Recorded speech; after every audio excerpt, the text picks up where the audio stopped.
Halo, shalom saudara yang dikasihi oleh Tuhan. Senang berjumpa kembali dengan saudara dimanapun saudara berada. Saya menyapa saudara di dalam kasih dan damai sejahtera Tuhan Yesus. Karena Tuhan kita tetap baik. Puji Tuhan. Bersama dengan saya Henry Indrawan Nenggolan dalam program saya Panggilan Iman pada Kristus dalam roh dan jiwa kita. Dan saat ini saya masih membahas tentang seputar kitab Amsal mengenai hikmat Tuhan di part yang ke-1, dan saatnya part yang kedua saya melanjutkan dalam pasal yang kedua di ayat yang ke-11 sampai ke-22.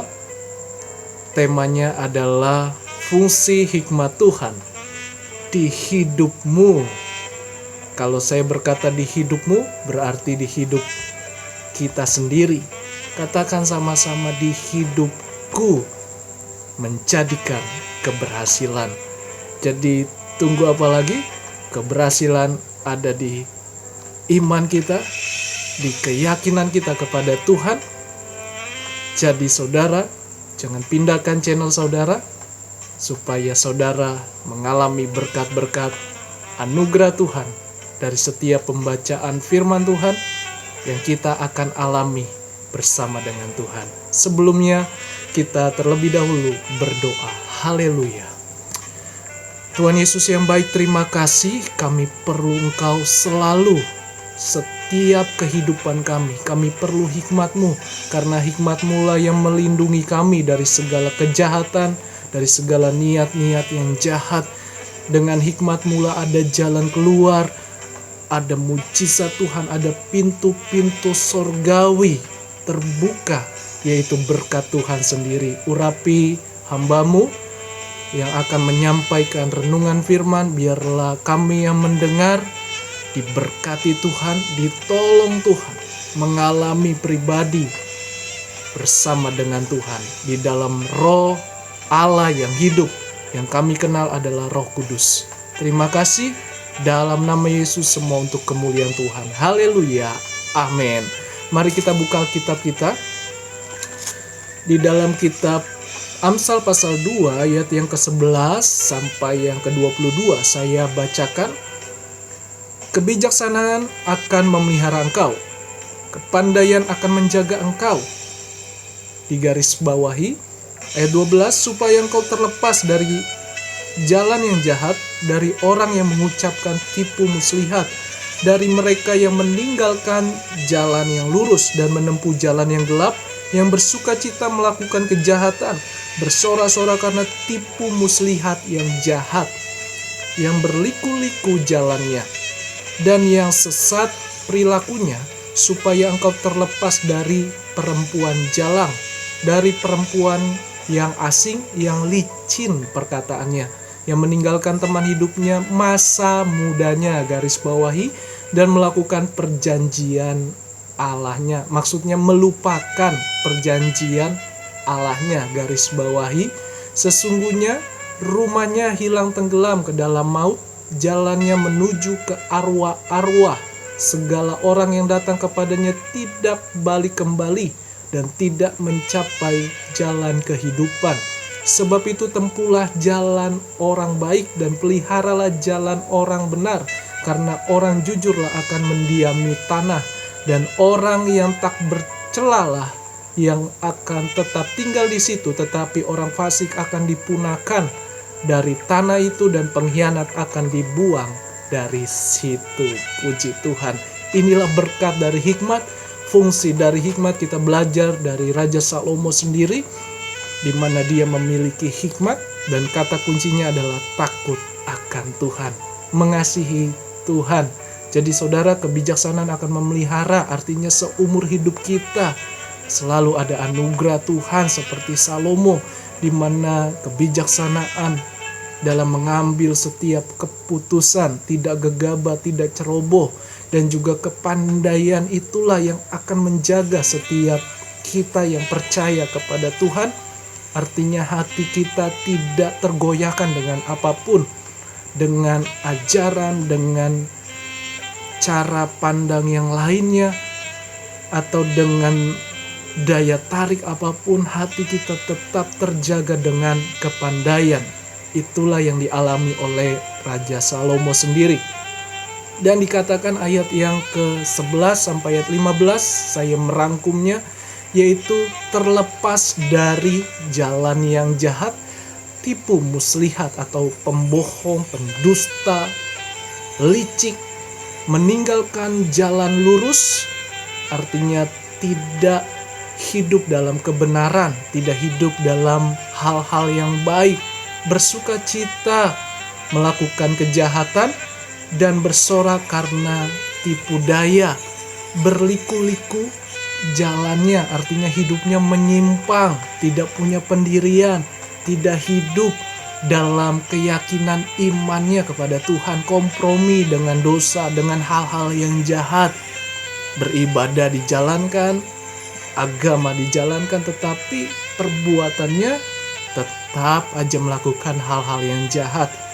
Dan dikatakan lagi, sifat atau sesat perilakunya, maksudnya adalah terombang-ambing, ya, mudah terbawa arus dunia.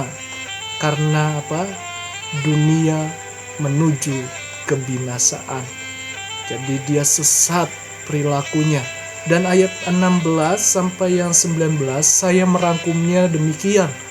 Dikatakan tadi, terlepas dari perempuan jalang atau perempuan liar atau perempuan nakal, perempuan asing yang licin perkataannya, artinya dia membuat kita untuk jatuh ke dalam dosa. Ada daya tarik, ya, karena apa? Sifat orang tersebut. Saudara, saya tidak berbicara tentang satu pihak saja, sekalipun Salomo mempunyai 700 istri, 300 gundik, dan dia mengakui segala kesalahannya di hadapan Tuhan. Semuanya itu sia-sia. Ya, 300 gundik. Tentu di situ ada di antaranya orang-orang asing, artinya bukan yang berasal dari tanah tersebut. Bisa dari orang atau negeri yang dipimpin oleh Firaun, bisa saudara, karena orang yang sangat kaya, sangat jaya. Inilah kejatuhan Salomo pada saat itu, sangat fatal, sangat menyakitkan hati Tuhan. Tapi dia mengakui semuanya itu sia-sia, tidak ada gunanya. Jadi saudara, ada sisi baik dari sifat Salomo atau kehidupan Salomo, itu yang kita pegang. Sifat yang buruk, sifat yang tidak berkenan, itu tidak perlu kita ikuti, tidak perlu kita tiru. Jadi saudara, di sini dikatakan perempuan jalang. Dan saya tidak berbicara satu pihak saja, tetapi ini berbicara tentang sifat karakter. Karena dosa itu sifatnya merayu, lemah lembut, tapi memaksa untuk kita jatuh, untuk kita binasa dengan cara tipu daya. Perkataannya licin seperti madu, padahal sesungguhnya seperti pahit, digambarkan dengan empedu. Begitu pahit, kita pasti ujung-ujungnya menderita, binasa. Dikatakan lagi ayat tersebut, ayat 16 sampai 19, yaitu mereka yang meninggalkan teman hidup masa mudanya. Ya, bukan pasangan muda, jangan salah arti. Masa mudanya artinya yang terutama, janji utama dari masa kenalan sampai dia berumah tangga. Dia lupa saudara, dia tidak setia lagi terhadap janji Allah, juga dia lupa, dia tidak setia terhadap janji Tuhan.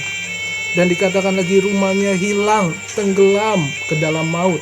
Ini menunjukkan rumah tangganya pasti hancur, rumah tangganya pasti mengalami perceraian. Dampaknya sangat besar. Ya, memang kita menikmati hal itu sementara, enak sementara, tetapi dampaknya akan rusak semua. Bahkan anak-anaknya juga pun pasti akan rusak. Karena apa? Dosa itu menjalar kepada anak. Tapi kita bersyukur di dalam Kristus, kita dibebaskan, bisa diputuskan dengan kuasa darah Yesus. Dan dikatakan lagi jalan-jalannya menuju arwah-arwah, artinya hanya kematian yang datang, hanya kesengsaraan, hanya sakit penyakit, hanya penderitaan dan sebagainya. Artinya hidupnya menuju maut. Ya, orang yang datang kepadanya tidak balik lagi, tidak mencapai jalan kehidupan. Itulah yang dimaksud. Dia menderita sengsara, mengalami sakit penyakit yang tidak akan ada kesembuhan karena dosa yang demikian, sifat dosa tersebut. Jadi bersyukur kita punya hikmat Tuhan yang melindungi kita, menaungi setiap langkah hidup kita. Memang kita pernah jatuh, kita lemah, kita mudah juga terbawa arus dunia, tetapi inilah hikmat Tuhan, masih mengasihi kita, melindungi kita. Dia mengasihi kita apa adanya. Datanglah kepada Tuhan. Kalau memang kita berdosa, datang kepada Tuhan, minta ampun. Tuhan itu mengasihi kita. Selagi masih ada di dunia ini, ada kesempatan untuk kita sungguh-sungguh kembali ke jalan Tuhan. Di ayat yang ke-20, sebab itu tempuhlah jalan orang baik dan peliharalah jalan-jalan orang benar. Itu yang kita harus pegang. Karena apa? Di jalan orang baik, yaitu ada hikmat Tuhan, ada pengetahuan, dan juga ada pemeliharaan Tuhan.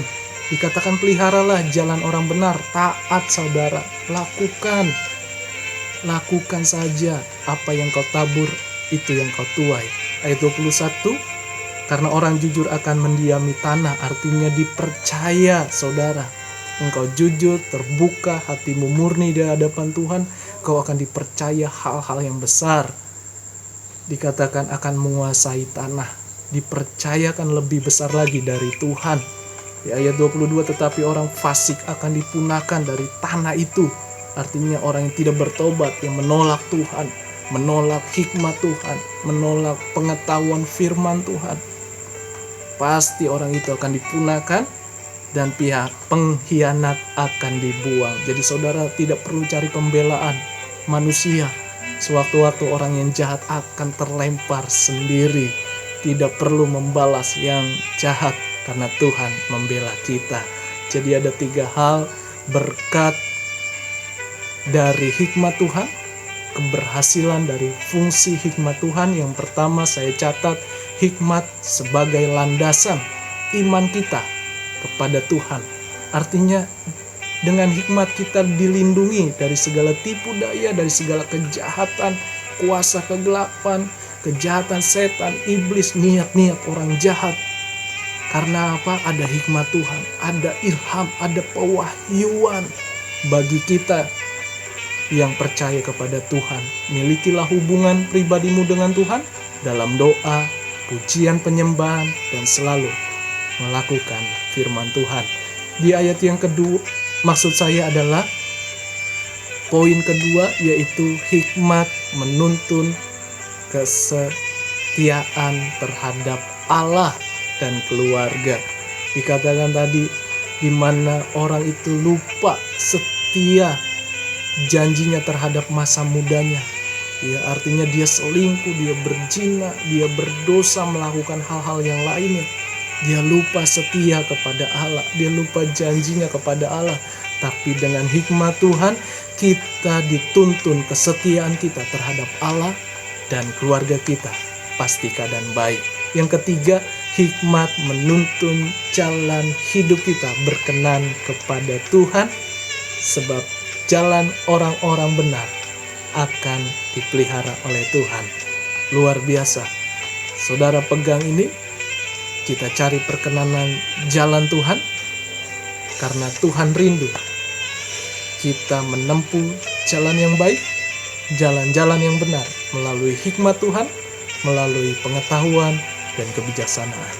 Tuhan Yesus memberkati kita semua. Itu saja yang saya bisa sampaikan. Saya percaya Tuhan lebih lagi menyampaikan kepada saudara.